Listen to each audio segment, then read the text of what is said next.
ಭಾಯ್ ಸಾಬ್ ತಡ್ರಿ, ನನಗೆ ಅದ್ರ ಬಗ್ಗೆ ಮಾತಾಡೋಕ್ಕೆ ಅಸಹ್ಯ. ಯಾಕೆಂತಂದರೆ ನಮ್ಮ ದೇಶದಲ್ಲಿಂಥ ಹೆಣ್ಮಕ್ಳು ಅಂತಂದ ತಕ್ಷಣ ಇದು ಇಷ್ಟರ ಮಟ್ಟಿಗೆ ದುರುಪಯೋಗ.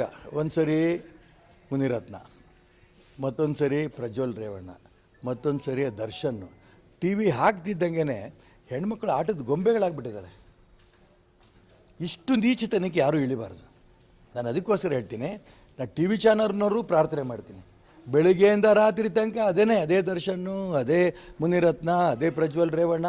ಏಕೆ ಸಂಸಾರಸ್ಥರು ನೀವು ಕೂತು ಟಿ ವಿಗಳು ನೋಡಬಾರ್ದಾ? ಮಕ್ಕಳು ಕೇಳ್ರಿ ಏನು ಉತ್ತರ ಕೊಡಬೇಕು?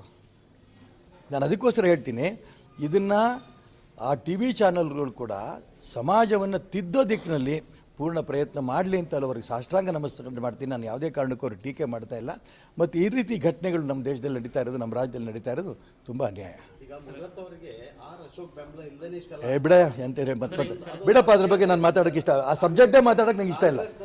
ಇವನಪ್ಪ ಕಾಂಗ್ರೆಸ್ನವ್ರದ್ದು ಉದ್ದು ಕೇಳ್ತಾ ಹೋಗಲಿ, ಅವ್ರು ಯಾರ್ಯಾರಿಗೆ ಏನೇನು ಮಾಡ್ಯಾರ ಬೇಡ, ನಾನು ಹೇಳಲ್ಲ. ಅದಕ್ಕೆ ಇದು ಅಸಹ್ಯ, ಈ ಸಬ್ಜೆಕ್ಟೇ ಮಾತಾಡಲ್ಲ.